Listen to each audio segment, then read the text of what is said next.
우리 하나님 은혜가 우리 모든 성도들에게 함께하기를 바랍니다. 어제는 광복절이고 광복 70년이라고 해서 14일부터 이제 휴가를 주고 또 고속도로 통행료도 면제를 하고 뭔가 이 광복을 70년 된 광복절을 우리나라에서도 많이 또 생각을 하는 것 같습니다. 물론 국가적이고 정치적인 그런 문제도 많이 있지만 신앙적인 문제에 있어서도 이 광복절은 참 의미가 있는 그런 날이기도 합니다. 일본의 신사 참배 앞에 굴하지 아니하고 믿음을 지키고 감옥에 갔던 많은 이 투옥된 그런 이들이 있었는데, 이제 일본이 항복하고 나서 나중에 그 일본의 그 경찰서 문서를 보니까 그 계획이 8월 17일 날 이 신사 참배를 반대했던 옥중의 모든 그 믿음의 사람들을 한꺼번에 사형시킬 계획을 가지고 있었습니다. 8월 17일이면 다 죽게 되어 있습니다. 그런데 8월 15일 날 원자폭탄이 터뜨려지고 일본이 항복을 하고, 그래서 이 믿음의 사람들이 물론 그 이전에 순교하신 분들도 있긴 하지만 그 간절히 기도하고 소망했던 그런 나라의 광복, 해방이 이루어졌습니다. 그런 의미에서 본다면 참 우리가 광복절을 생각하고 참 귀하게 생각을 하지만 뭐 독립운동을 해가지고 나라가 해방된 건 아니잖아요. 물론 독립운동 자체가 아주 뭐 필요 없다든지 그게 뭐 별거 없다 그렇게 생각하면 안 되지만, 독립운동 해가지고 일본을 점령한 것도 아니고 우리나라를 회복한 것도 아니고 군사적이고 물리적인 우리 힘도 아니고 하나님께서 이 나라를 새롭게 만들어 주신 것입니다. 다른 이유가 없습니다. 하나님께서 기도하는 자들의 기도를 들으시고 이 땅에 한국의 교회를 유지시켜가는 거예요. 그 믿음을 다 무너뜨려버린 그 한국 교회 안에 그래도 믿음의 소수의 사람들을 하나님이 살려주셔서 그 믿음의 기도 속에서 이 옥중에서도 나오게 하시고, 그런 하나님의 은혜 때문에 이 나라가 이루어졌다. 하나님의 은혜를 한번 생각하게 되는데, 그래서 우리가 지금 예수 그리스도를 바라보는 소망, 이 소망을 우리가 12장에서 계속 살펴보는데, 이 소망이라고 하는 것은 결국 오늘 4절에서 9절은 소망의 사람을 생각을 하게 됩니다. 소망의 사람. 그래서 하나님은 소망의 사람을 통해서 일하십니다.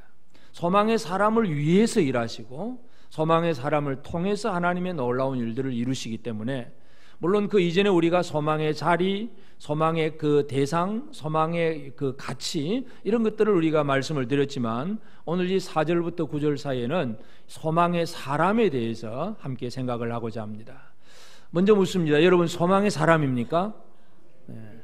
왜 소망의 사람입니까? 뭔가를 바라고 있기 때문에 소망의 사람입니까? 물론 뭔가 바라기 때문에 소망의 사람이라고 얘기할 수 있는데, 그 바라는 것은 이 세상 누구든지 다 바라는 게 있습니다. 뭐 건강을 바라는 사람, 아니면 독립운동을 하던 사람이 나라의 독립을 바라는 사람, 다 바라는 것들이 있지만 성경에서 말하는 소망의 사람은 소망의 대상이신 예수 그리스도 때문에 이루어지는, 그걸 바라보는 사람이기 때문에 소망의 사람은 누구나 될 수 있는 것은 아닙니다. 그래서 오늘 우리가 이 소망의 사람을 얘기하려면 하나님은 소망의 사람을 만드신다 하는 얘기입니다. 그래서 다시 말해서 우리가 소망의 사람인가 하는 그 문제는 하나님이 나를 소망의 사람으로 만드셨다는 사실에 대한 확신을 가지는 것, 이것이 우리에게 필요합니다. 그래서 우리가 어떻게 소망을 가져야 되느냐, 뭔가 여러 가지 많은 것도 이제 필요하지만 근본적인 문제는 내가 하나님 앞에 소망의 사람이 되었는가 하는 그 문제입니다. 소망의 사람이 되지 않으면 이 소망은 이루어지지 않습니다. 그래서 하나님께서 소망의 사람을 어떻게 만드셨는가, 오늘 우리가 이 부분부터 먼저 한번 살펴볼 필요가 있습니다. 하나님은 소망의 사람을 만드셨는데, 첫 번째로 우리가 6절에 보면 주께서 그 사랑하시는 자를 징계하시고 그가 받아들이시는 아들마다 채찍질하심이라. 여기 보면 사랑하고 받아들인다는 표현을 쓰십니다. 아들을 하나님은 받아들이십니다. 하나님의 아들은 예수 그리스도 한 분밖에 없습니다. 그런데 많은 죄인들이 하나님께로 돌아오게 해서 그들을 아들들로 하나님은 받아주시는 거예요. 그래서 죄인을 단지 죄에서 용서해 주는 것만이 아니라 하나님의 아들이라고 하는 신분을 주십니다. 누구든지 주를 영접하는 자, 그 이름을 믿는 자들이 하나님의 자녀가 되는 권세를 얻게 됩니다. 그래서 하나님은 이 사람을 받아들이신다, 용납하신다는 얘기입니다. 그래서 하나님의 용납은 얼마만큼 용납 받아들여 주시느냐 하면 사도행전 2장 38절 39절에 보면 베드로가 이르되 너희가 회개하여 각각 예수 그리스도 이름으로 세례를 받고 죄사함을 받으라. 그리하면 성령의 선물을 받으리니 이 약속은 너희와 너희 자녀와 모든 먼데 사람 곧 주 우리 하나님이 얼마든지 부르시는 자들에게 하신 것이니라. 하나님이 모든 먼데 사람 얼마든지 부르시는 자들에게 하신 것이다. 하나님이 받아들이심의 폭, 범위 얼마나 크냐 하는 것을 한번 생각을 해야 합니다. 우리가 요즘도 뭐 신천지 이단 때문에 잘 생각을 하지만 신천지 이단은 이 요한계시록의 14만 4천이라고 하는 숫자를 문자적으로만 그대로 적용을 하잖아요. 그래서 무슨 지파 뭐 요즘도 뭐 베드로 지파 뭐 마태 지파 그래가지고 뭐 그 지파에 12,000명씩 12지파 12,000명이면 14만 4천이에요. 그러니까 그 사람들만 구원받는 사람으로 생각을 합니다. 성경에 이 요한계시록에 나오는 숫자가 다 상징적인 의미가 있는데 여러분 14만 4천만 천국 간다고 한번 생각을 해보세요. 그러면 뭐 아브라함 이전도 뭐 물론 있었겠지만 아브라함 때부터 지금까지 몇 천 년 동안 14만 4천 명 구원받겠어요? 우리나라 사람만 다른 나라 다 빼놓고 지금 우리나라 사람들만 해도 기독교인이 뭐 적어도 몇백만이 되는데 물론 뭐 제대로 안 믿는 사람 좀 끼었다고 치더라도 여러분은 어떻습니까? 그러면 14만 4천에 들어가겠습니까? 못 들어가겠습니까? 그걸 이 문자적으로 해석을 하면 아주 이상한 얘기가 됩니다. 이 하나님이 구원하기로 작정한 사람은 뭐냐 하면 모든 먼데 사람 곧 주 우리 하나님이 얼마든지 부르시는 자들, 얼마든지 부르시는 자들, 하나님의 사랑의 폭, 하나님의 구원의 폭이 얼마나 크고 넓은가 우리가 이것을 이해를 해야 합니다. 그래서 하나님은 이 땅에 있는 하나님의 그 죄로 말미암아 원수된 사람들이 하나님께로 돌아와서 하나님의 아들이 될 수 있게 하시는데 얼마든지 부르시는 자들 그렇게 표현을 합니다. 그래서 사람을 구별하지 아니하고 받아들이시는 하나님의 넓은 사랑 때문에 이 땅에 있는 많은 죄인들이 하나님의 아들로 받아들여졌다 하는 얘기입니다. 우리가 어떤 하나님 앞에서 우리가 뭔가를 일을 하려고 할 때에 우리가 가지고 있는 힘과 어떤 능력은 항상 한계가 있습니다. 부족합니다. 그래서 뭔가에 자꾸 누군가를 제한을 할 수밖에 없어요. 우리 교회도 무료급식을 하긴 하지만 계속 사람의 숫자가 늘어나니까 이거 안 되겠다 하는 생각을 하게 됩니다. 그래서 이제 큰 솥 두 솥에 할 수 있고 뭐 해봐야 막 170명, 180명밖에 안 되니까 사람은 계속 오고 그러니까 안 되겠다고 해서 이제부터 뭐 회원증으로 만들어주고 또 뭐 멀리서도 오니까 막 서울에서도 오고 하니까 인천 지역 사람들만 뭐 이렇게 해가지고 180명만 이제 9월달부터 하기로 이렇게 이제 우리는 머리를 씁니다. 왜냐하면 우리 능력이 그거밖에 안 되니까.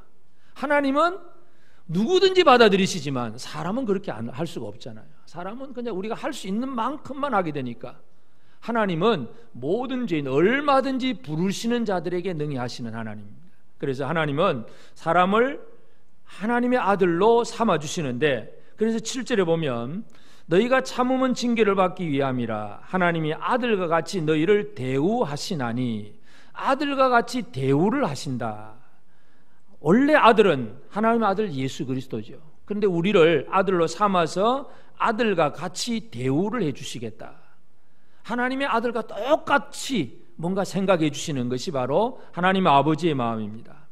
그러면 하나님이 아들로 대우해 준다고 하는 것은 물론 좋은 면에서 본다면 뭐 상속자가 되기도 하고 하나님의 보호하심과 하나님의 인도하심 이런 걸 다 평안히 누릴 수 있는 아버지의 사랑을 누릴 수 있는 그런 부분도 되긴 하지만 이 아들이라고 하는 것이 어떤 의미인가 하는 걸 잘 이해를 할 필요가 있는데 하나님이 다윗에게 주신 말씀이에요. 다윗이 하나님의 성전을 짓고자 할 때에 하나님이 너는 성전 짓지 마라 그러면서 오히려 다윗의 집을 세워주시겠다고 했는데 사무엘하 7장 14절 15절에 보면 나는 그에게 아버지가 되고 그는 내게 아들이 되리니 그가 만일 죄를 범하면 내가 사람의 매와 인생의 채찍으로 징계하려니와 내가 내 앞에서 물러나게 한 사울에게서 내 은총을 빼앗은 것처럼 그에게서는 빼앗지 아니하리라.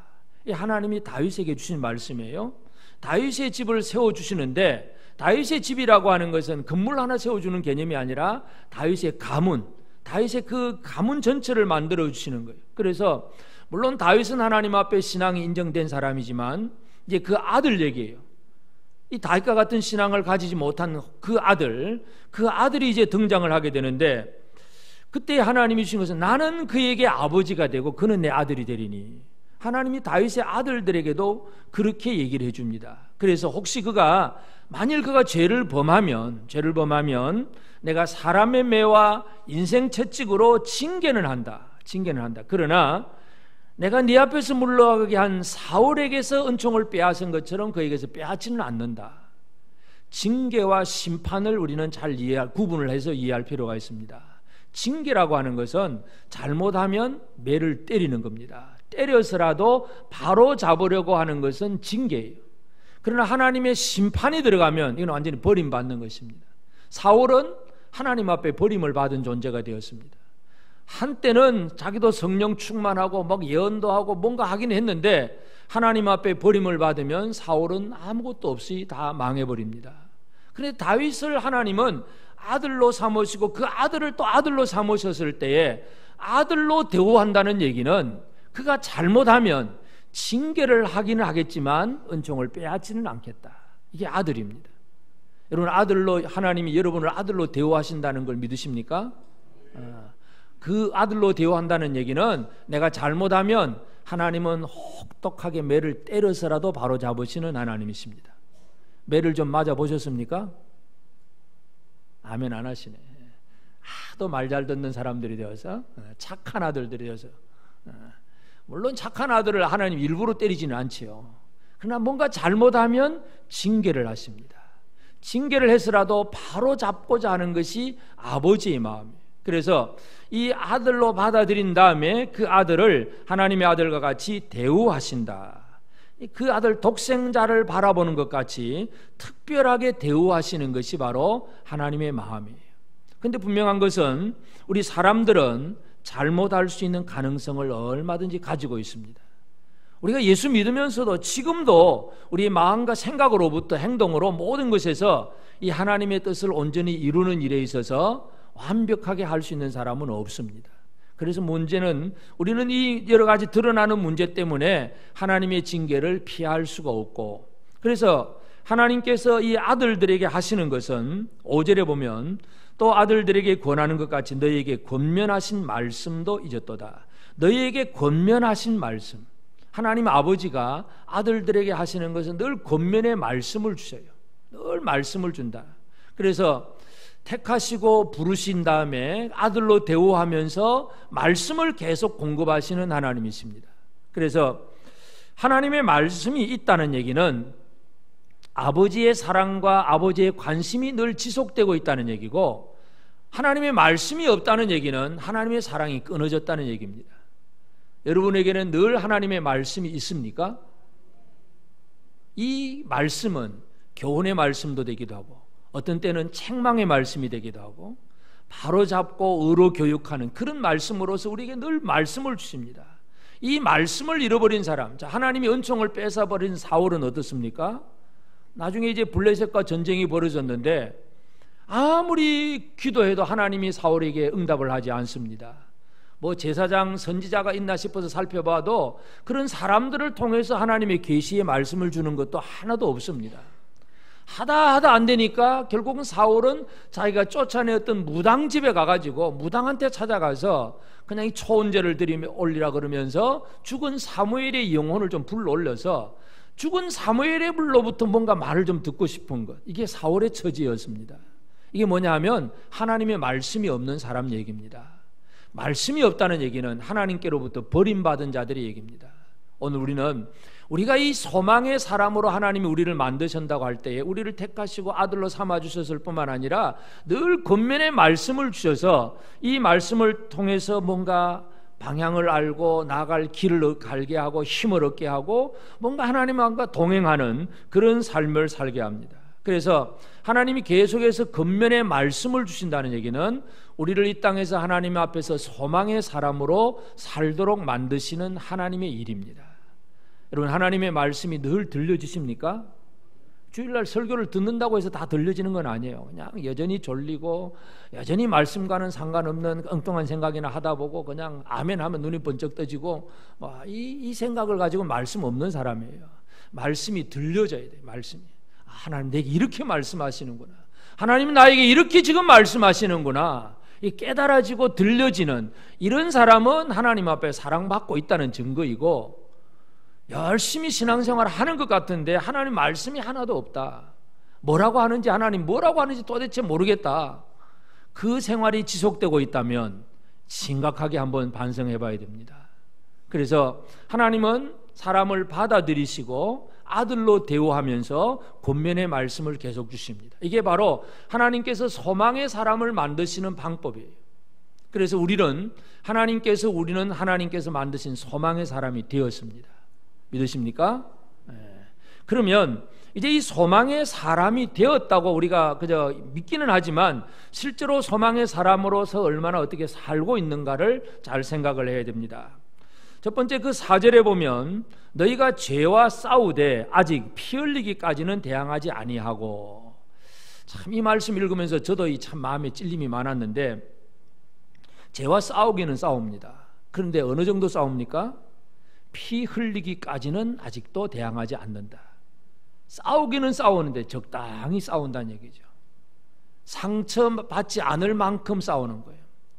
내가 뭔가 열심히 해가면 막 상처받을 수도 있고, 예를 들어서 다른 사람을 막 진짜 사랑하다 보면, 일방적으로 사랑하다 보면 내 마음에 상처도 받을 수도 있잖아요. 그 사람이 모른다든지 뭐 거부한다든지 그러면 내 마음에 상처도 되고, 그러면 적당히 거리를 두고 하는 만큼만 조금 하다 말다 뭐 이런 식으로 우리가 사랑한다고 하면서도 그렇게 할 수가 있는데, 피 흘리기까지, 죄와 싸우되 피 흘리기까지 대항하지 않았다.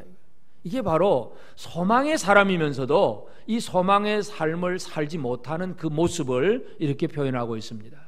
소망의 사람이면 진짜 그 소망이 이루어지기까지 피 흘리기까지 싸워야 됩니다. 목숨 걸고 소망을 이루어야 된다는 얘기입니다.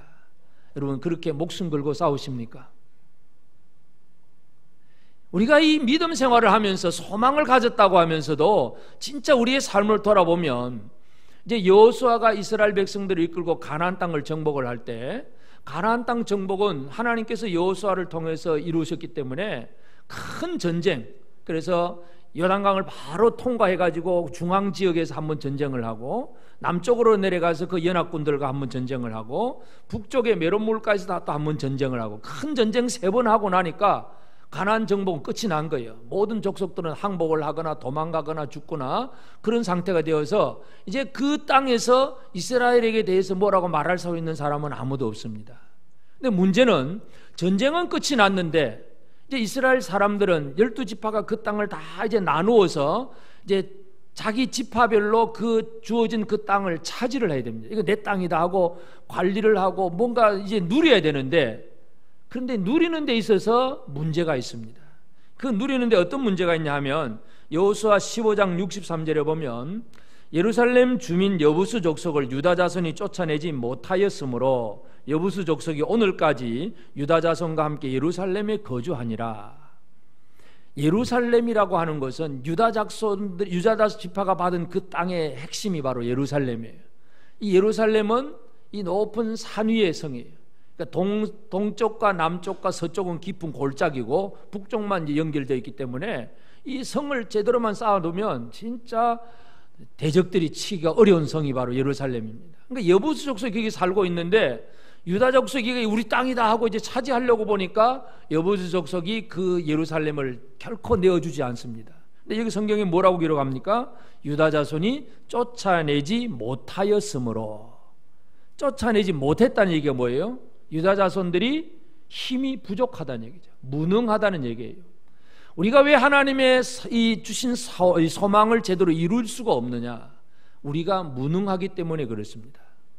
이 무능한 사람들이 입에서 나오는 얘기가 늘 무슨 얘기합니까? 뭐 합시다 그러면 아이고 안 됩니다, 못합니다, 안 됩니다, 못합니다.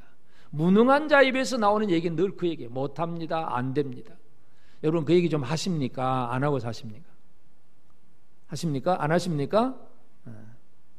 우리 뭐 좀 합시다. 아이고 못해요, 안 해요. 우리 그런 거 못해요. 우리는 못해요. 안 하면 뭐 해본 적도 없고 배운 적도 없고 나 몰라요, 안 해요, 못해. 대부분 많은 사람들이 그렇게 외치고 살아. 무능함이에요, 무능함. 예수님이 제자들을 두 명씩 짝을 지어 보내면서 주신 것이 권능을 주어서 보내잖아요. 제자들이 언제 뭐 귀신 쫓아보기나 했겠어요? 병을 언제 고쳐보기나 했어요?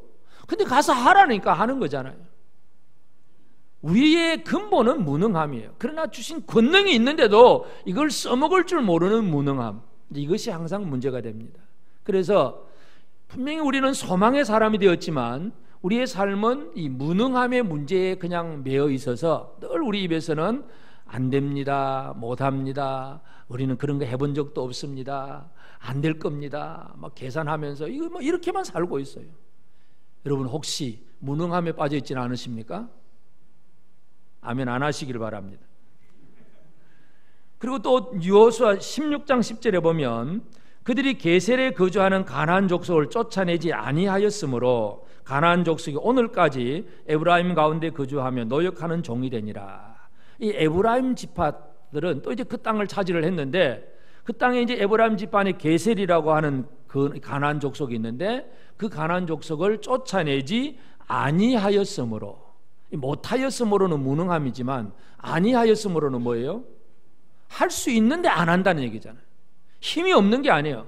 분명히 힘이 있고 분명히 그 가나안 족속을 쫓아낼 수 있음에도 불구하고 아니하였다. 결국은 뭐냐 하면 쫓아내지 않기 때문에 에브라임 족속과 그 가나안 족속 사이에는 타협안이 이루어집니다. 우리가 너희들을 죽이지 않고 너희들 땅을 살 수 있는 땅을 줄 테니까 너희들은 우리 종이 되어라. 알겠습니다. 살려만 주신다면 뭐든지 하겠습니다. 그래, 우리 땅에서 살면서 우리가 시키는 대로 해라. 이 타협안이 이루어졌습니다. 타협안이라는 게 참 좋아 보이지요. 종도 생기고 마음껏 내가 일도 쉬고 수고도 안 했는데 막 일해가지고 갖다 바칠 사람도 있고 하니까 얼마나 좋겠어요. 근데 이 여호수아 정복 이후에 사사시대로 넘어가 버리면 이 타협안 때문에 이스라엘이 타락을 하게 됩니다. 그 가나안 족속들이 가지고 있는 우상들, 그런 것들이 그냥 또 넘어가 버려요. 그래서 우리가 하나님 주신 소망을 제대로 누리지 못하는 것은 적당히 타협하려고 하기 때문에 그렇습니다. 내가 이만큼만 하면 됐다, 뭐 이 정도 하면 되지 않느냐. 사탄과 타협하려고 하면, 사탄이 뭔가 하려고 하면 아니야 나는 할 거야 그러면 뭐 적당히 타협을 해가지고 뭐 이 정도 하면 되지 않냐, 뭐 저 정도 하면 되지 않냐, 그런 식으로. 예를 들어서 하나님 앞에 뭐 11조를 드린다고 할 때에 나는 내가 가난하니까 뭐 한 5% 이 정도만 해도 많이 하는 거야. 돈 많은 사람들은 11조 하는 거 10분의 1 제대로 하고 적당히 하면 돼. 늘 이 적당이라는 기준이 자기 생각의 기준이, 타협안을 제시를 하고 그렇게 그냥 적당히 얼버무려 가려고 할 때에 여기에서부터 문제가 발생합니다. 그래서 소망의 사람이 소망을 이루지 못하는 이유 두 번째는 타협안 때문에 그렇습니다. 세 번째는 18장 3절인데 여호수아가 이스라엘 자손에게 이르되 너희가 너희 조상의 하나님 여호와께서 너희에게 주신 땅을 점령하러 가기를 어느 때까지 지체하겠느냐. 언제까지 그렇게 지체하고 있겠느냐. 참 이스라엘 백성들은 애굽에서 나와서 40년을 광야에서 그들은 함께 지냈습니다. 다 함께 들어와서 전쟁도 같이 하고 그래서 함께 있는 게 익숙한데 이제 여호수아가 땅을 다 분배를 하고 나눠주는데 함께 있는 것이 너무 익숙하고 좋다 보니까 이제 우리 땅, 우리 기업을 차지하러 가야 되는데 사람들이 안 가는 거예요. 그래서 여호수아가 너희가 너희에게 주신 땅을 점령하러 가기를 어느 때까지 지체하겠느냐. 지체하는 사람들이 입에서 나오는 말이 주로 무슨 말일까요? 다음에 할게요. 안 한다 소리는 안 하죠. 절대로 안 한다 소리 안 합니다. 다음에 잘할게요. 내년부터는 열심히 할게요. 뭔가 하나님 건강 주시면 그때는 열심히 잘할게요. 지체함의 소리들. 이 무능함과 타협함과 지체함, 이게 소망의 사람으로서 살아야 되는데 살지 못하는 문제들입니다. 그래서 그 가나안 땅을 정복해놓고도 그 땅을 자기 것으로 완벽하게 만들지 못하는 것, 이게 여호수아 시대의 이스라엘 문제였는데 그것이 지금 히브리서를 쓸 때 신약시대 성도들도 너희가 죄와 싸우되 아직 피 흘리기까지는 대항하지 않았다. 옛날이나 지금이나 똑같다는 얘기예요. 히브리서를 썼던 신약시대 성도들, 그 초대교회 성도들이나 오늘 이 시대를 살아가는 저와 여러분들이나 똑같습니다. 우리에게 남아있는 문제도 무능함의 문제, 타협하면서 욕심 부리는 문제, 지체하면서 그냥 머뭇거리는 문제 여전히 남아있습니다. 여러분 있습니까? 없습니까? 있으시면 회개하시길 바랍니다. 회개하셔야 돼요. 아멘 안 하시네. 회개할 일이 없다는 얘기죠. 죄와 싸우되 피 흘리기까지 싸우지 않았다. 이게 참 우리에게 있어서 얼마나 이 가슴을 치는 말씀인가를 잘 생각을 해야 돼요. 분명히 하나님은 우리를 소망의 사람으로 만들고 하나님의 모든 은혜를 우리에게 주시고자 하지만 우리가 가지고 있는 이 무능함, 타협함, 지체함 이것 때문에 누리지 못하고 있다는 거예요. 피 흘리기까지 싸우지 않았다는 게 바로 그 모습이에요. 오늘 우리는 우리가 싸워야 될 우리의 사명에 대해서, 우리가 해야 될 사명에 대해서 얼마나 진짜 목숨 걸고 하고 있는가를 한번 생각을 해야 합니다. 그 다음에 또 5절에 보면 또 아들들에게 권하는 것 같이 너에게 권면하신 말씀도 잊었도다. 말씀을 들려주셨는데 사람들은 말씀을 잊어버렸다는 얘기입니다. 하나님이 우리에게 말씀을 들려주셨는데 왜 말씀이 없느냐? 말씀을 잊어버렸기 때문에 그렇습니다. 하나님이 사울에게 말씀을 주었습니다. 저 아말렉을 진멸하라. 아말렉을 진멸하라는 것이 하나님의 말씀이었습니다. 그래서 사울이 그 말씀 듣고 나가서 아말렉과 전쟁을 할 때에 쉽게 싸우면 이길 수 있습니다. 하나님이 진멸하라고 하셨으니까 당연히 그 전쟁은 승리합니다. 그런데 진멸하라는 말씀을 잊어버렸습니다. 눈에 보이는 좋은 것, 살찐소, 멋있는 것, 좋아 보이는 것 다 그대로 남겨두어서 가지고 돌아옵니다. 그것 때문에 이제 사무엘한테 이제 정죄를 당하고 이 말씀에 순종하지 아니하는 이것 때문에 결국은 사울은 하나님 앞에 버림을 받습니다. 여러분, 하나님의 말씀을 잊어버렸다는 얘기는 아이고 참 뭐 깜빡 잊어버렸네 이 얘기가 아니에요. 우리가 뭐 기억력이 없어가지고 막 잊어버릴 수도 있어요. 그러나 말씀을 잊어버렸다, 권면하신 말씀을 잊어버렸다는 얘기는 내 의도와 내 생각으로 살아간다는 얘기예요. 말씀보다는 내 생각, 내 의도대로 살아가는 거예요. 그래서 예수님이 제자들에게 마지막으로 주신 선물이 뭐겠어요? 요한복음 14장 26절에 보혜사 곧 아버지께서 내 이름으로 보내실 성령 그가 너에게 모든 것을 가르치고 내가 너에게 말한 모든 것을 생각나게 하리라. 왜 예수님이 성령을 제자들에게 보내주십니까? 말씀 잊어버리지 말라고, 권면의 말씀을 좀 잊어버리지 말라고 생각나게 하신 거예요. 여러분 성령 받으셨습니까? 말씀을 잊어버린 이유는 내게 주신 성령을 제대로 아직도 모른다는 얘기이기도 하고 성령을 못 받은 사람 얘기이기도 합니다. 우리 안에 분명히 성령이 거하시면 우리는 하나님의 말씀을 기억하고 삽니다. 근데 많은 사람들이 예수를 믿는다고 하면서 너에게 권면하신 말씀을 잊었다. 말씀을 잊어버린 거예요. 그럼 말씀을 잊어버린 사람들의 그 특징이 뭐냐면 그 다음 5절 그 뒤에 보면 말씀 잊었도다 일러스되 내 아들아 주의 징계하심을 경히 여기지 말며 그에게 꾸지람을 받을 때 낙심하지 말라. 하나님은 사랑하는 아들을 징계를 하십니다. 우리가 이 땅에서 하나님의 뜻대로 살지 못할 때 우리는 징계를 받게 되는데 근데 여기 보면 어떤 사람은 주의 징계하심을 경히 가볍게 여긴다 그 얘기고 또 어떤 사람은 꾸지람 받을 때 낙심한다는 얘기예요. 징계 자체를 가볍게 생각하는 사람 그리고 징계 받을 때에 아이고 이거는 끝났구나 낙심되는 사람 이 두 가지 문제가 나오는데 하나님의 그 권면의 말씀을 잊어버리고 사는 사람들은 하나님의 권능, 하나님의 사랑 이런 걸 모르기 때문에 징계를 받으면 가볍게 여기거나 낙심하게 되어 있습니다. 오늘 우리는 분명한 것은 하나님은 우리를 사랑하는 아들로 삼으셨기 때문에 아들은 하나님이 징계하십니다. 잘못하면 징계하는 거예요.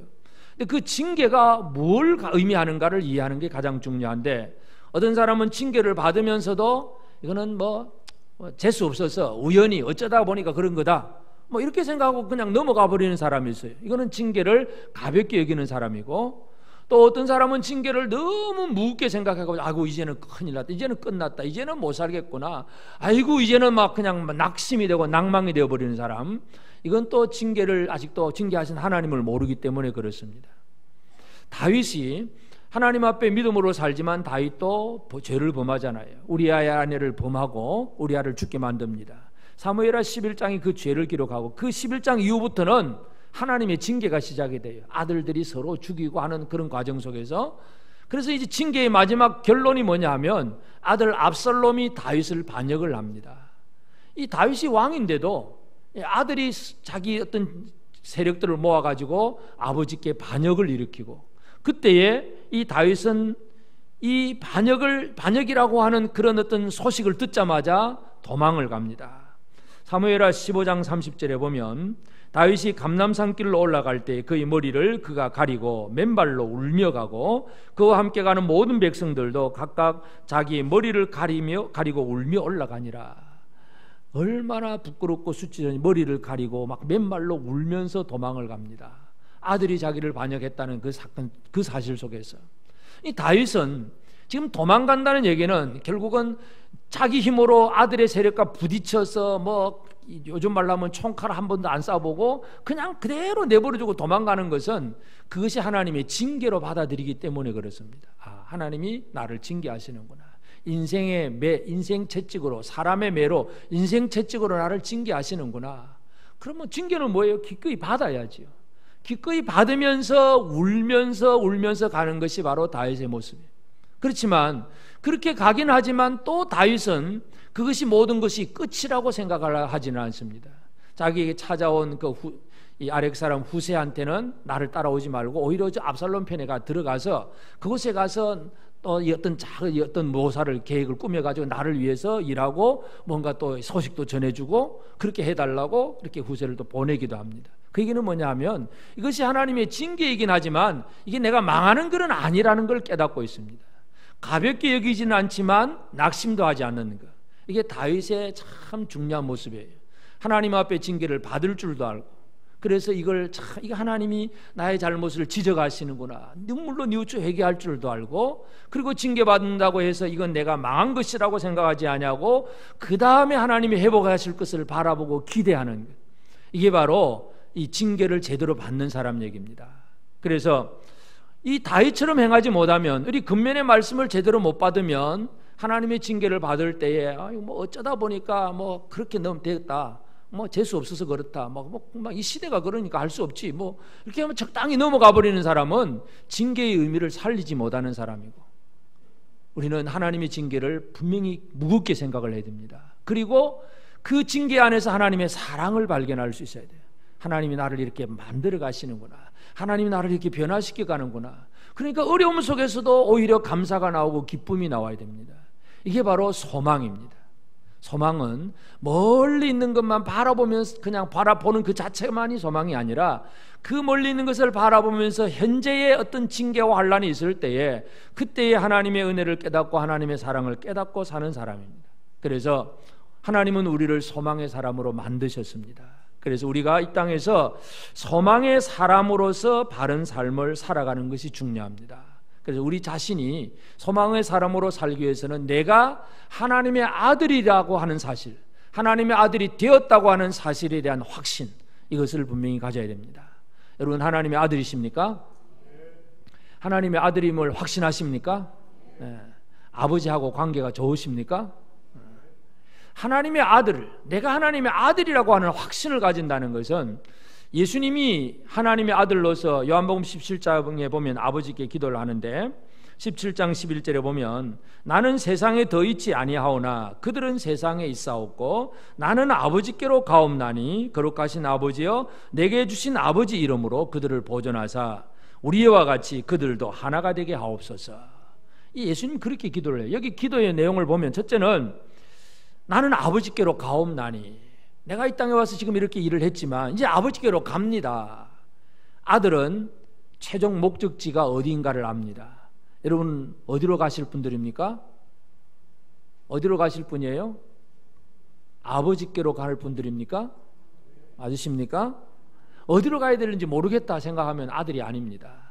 나는 이 땅을 이렇게 살지만 고통스럽게 살든 뭐 평안하게 살든 어떻게 살든 결국 나는 아버지께로 갈 것이다. 하늘에 계신 아버지께로 갈 것이다. 이게 우리 머릿속에 가득히 담겨 있어야 되고 그리고 내게 주신 아버지의 이름으로 그렇게 모든 일을 이루신 것이 바로 하나님의 아들 예수 그리스도가 하신 사역입니다.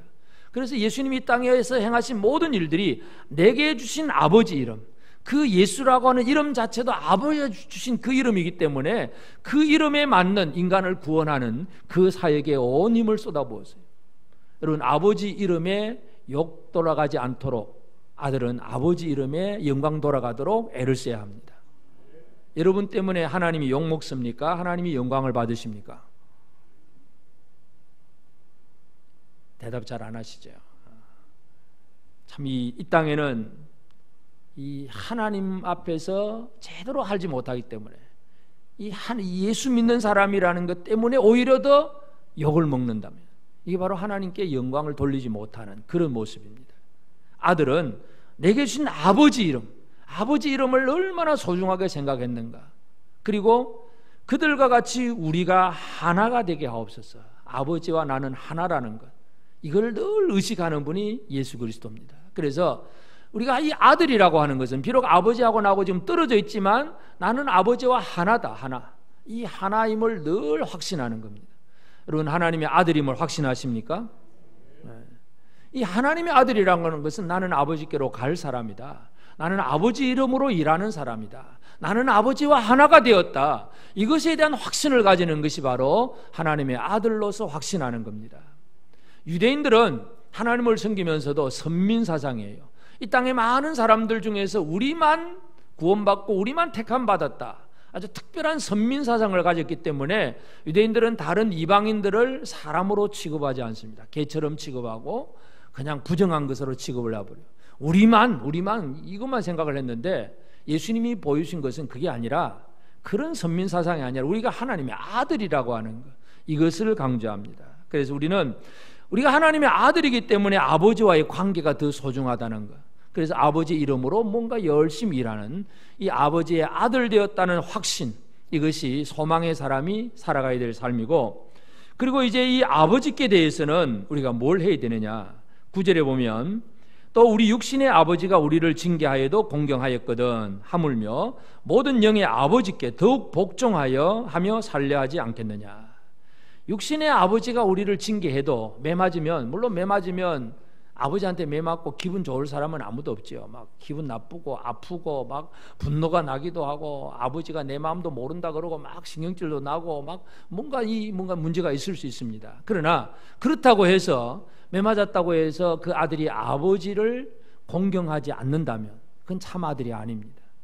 간혹 가다 보면 아들이 아버지를 때려 죽이는 사건, 그런 뉴스를 접하기도 합니다. 그러나 그건 특별한 경우에 어떤 그런 일들이 벌어지는 것이지만, 일반적으로 아들은 아버지 앞에 매 맞고도 아버지를 공경하는 것이 정상입니다. 그 얘기를 하면서 모든 영의 아버지께 하물며 우리는 복종하지 않겠느냐. 아버지를 제대로 안다면 아버지께 복종하는 생활을 살아야 합니다. 아버지께 복종하십니까? 소망의 사람은 아버지께 복종하는 사람입니다. 얼마만큼 복종하느냐. 예수님이 십자가에 달리셔서 기도하신 거, 엘리 엘리 라마 사박다니, 나의 하나님 어찌하여 나를 버리시나이까. 십자가라고 하는 것은 하나님 아버지께로부터 버림받는 장소예요. 버림받는 그 일까지도 예수님은 복종을 합니다.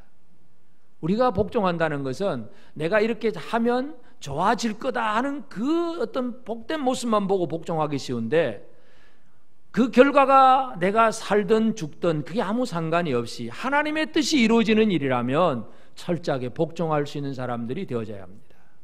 아버지께 복종하겠습니까? 우리를 소망의 사람으로 만드신 아버지 하나님 앞에 우리가 철저하게 복종하는, 공경하고 복종하는 이 삶이 소망의 사람으로 살아가는 삶입니다. 그러면서 이 세상에 대해서, 죄악에 대해서 우리가 해야 될 일은 이제는 피 흘리기까지 대항하는 것, 이것이 중요합니다. 서문학 교회를 향해서 주님이 주신 말씀은 어떤 말씀입니까? 얼마만큼 충성하라고요? 죽도록. 그게 바로 피 흘리기까지예요.